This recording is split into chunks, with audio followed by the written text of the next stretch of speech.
देखिए, सबसे पहले तो मैं अपना परिचय दे दूँ। मेरा नाम डॉक्टर अखिलेश है और मैं पटना साइंस कॉलेज में अभी एज़ असिस्टेंट प्रोफ़ेसर पदस्थापित हूँ वहाँ पे। इससे पहले मैं बिहार पुलिस सेवा में काम कर रहा था और डीएसपी के पद पे 6 वर्षों की मैंने नौकरी की। वहाँ से रिज़ाइन करने के बाद मैं कॉलेज जॉइन किया और उसके बाद अभी आप लोगों के बीच में हूँ यहाँ पे। इससे पहले भी मैं विधानसभा का चुनाव लड़ा था 2020 का और अभी अररिया लोकसभा सीट से मैं निर्दलीय प्रत्याशी के रूप में मैदान में हूँ। चुनाव लड़ने के पीछे जो मेरा अपना फिलॉसफी है वो समझिए कि अररिया के आप लोग चूंकि पत्रकार हैं तो इस बात को भली भांति जानते होंगे कि आज से करीब 70 बरस पूर्व 50 के दशक में रेणु जी एक उपन्यास लिखे थे मैला अंचल। तो समझिए कि तब से ये समझ थी उनको कि ये जो हमारा अंचल है, ये जो पूरा लोकेलिटी है, कितना पिछड़ा हुआ है। तो उस पूरे उपन्यास में उन्होंने पिछड़ेपन से लेकर के यहाँ जो सामाजिक ताने बाने हैं उनको प्रदर्शित किया। लेकिन तब से लेके आज तक हमारे पास कोई ऐसा महत्वाकांक्षी लीडर प्राप्त हमको नहीं मिला अररिया को, जो अररिया को मतलब एक लेवल पे ले जा सके। इसीलिए हम लोग डिफरेंट डिफरेंट पैरामीटर्स पे देखते हैं, जो भी मापदंड उठा लीजिए हर जगह अररिया नीचे नजर आएगा और जो भी गड़बड़ी का पैरामीटर देख लीजिए उसमें वो हमेशा ऊपर आएगा।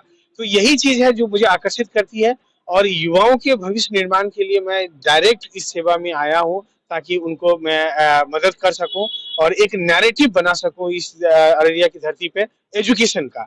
और मेरा जो पहला पंच लाइन है कि मैं एजुकेशन के साथ में मैं बच्चों के लिए लोगों से वोट मांगने आया हूँ कि आप अपने बच्चों के लिए वोट कीजिए, क्योंकि मेरे पास वो काबिलियत है, वो हुनर है कि मैं यहाँ अररिया में एजुकेशन को एक बड़ा लेवल पे लेके जा सकता हूँ अगर वो लोग मुझे प्रतिनिधित्व देते हैं तो। ये मेरा मकसद है और इसके साथ कई और अन्य मकसद हैं। जब आप लोग कुछ और पूछेंगे तो मैं जवाब दूंगा। पूर्व जो है आप शिक्षा के मत में जो है कई बार ऐसे कार्यक्रम भी किए हुए थे। क्या लग रहा है कि सीमावर्ती क्षेत्र से सटा हुआ ये जिला है, क्या लग रहा है शिक्षा का अभाव और भी कम है?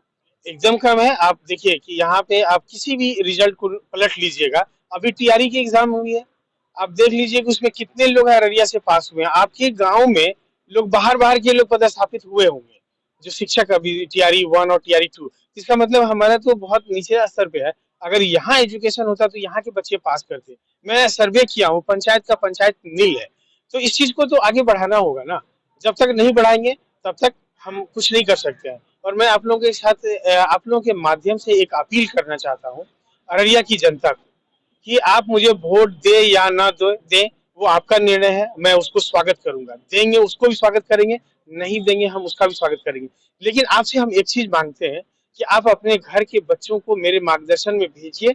मैं उसको एक अच्छा नागरिक बनाऊंगा, मैं उसका कैरियर संवारूंगा।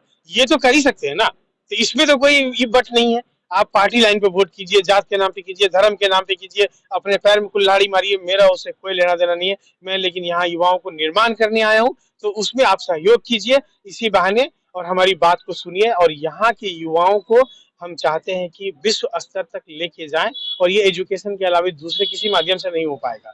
हम फैक्ट्री लगा लेंगे, उससे विश्व स्तर पे हमारा नाम नहीं हो जाएगा। लेकिन जब शिक्षा का प्रचार प्रसार होगा, जब गांव गांव से बच्चे अलग अलग क्षेत्रों में अपना परचम लहराएंगे, तो अररिया विश्व पटल पे छाएगा। अब मेरा सपना ही है कि अररिया को विश्व पटल पे लेकर आना है। आज आप अनार कटा दिए? हाँ, मेरा अनार बहुत पहले कट गया, पहला भी कटाया हूँ। उसमें मुझे कोई कंफ्यूजन नहीं है। मैं चुनाव लड़ने आया हूँ यहाँ पे, मैं पार्टी का एजेंट नहीं बनने आया हूँ। इसीलिए मैं सीधा जनता का प्रतिनिधि बन के आया हूँ और आप लोगों से भी आग्रह है कि एक इंटेलेक्ट सोसाइटी को बिलोंग करते हैं, कम से कम उम्मीदवारों के बीच में एक तुलनात्मक बहस जरूर कीजिए।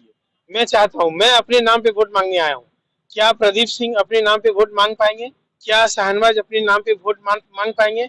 बिल्कुल नहीं मांग पाएंगे। 10-10 साल, 15-15 साल वो लोग जनप्रतिनिधि रहे हैं, लेकिन उसके बावजूद उनके पास ऐसा कोई काम नहीं है जो जनता को बता सके कि मैं ये काम किया हूँ, इस नाम पे वोट दीजिए।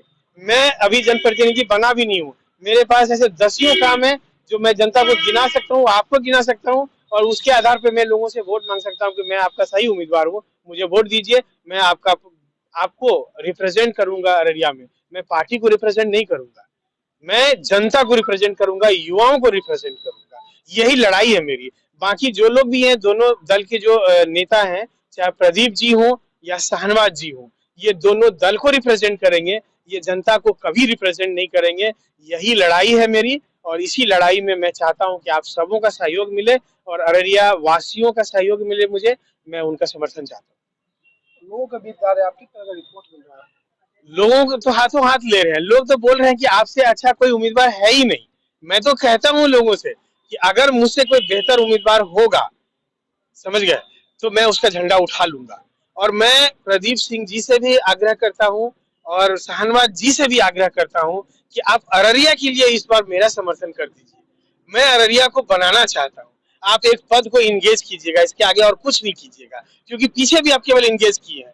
मैं उनसे भी रिक्वेस्ट करता हूं, उनसे भी मैं हाथ जोड़ के प्रार्थना करता हूं कि अररिया की बेहतरी के लिए आप मेरा समर्थन कर दीजिए। इससे ज्यादा और हम क्या ही रिक्वेस्ट करेंगे।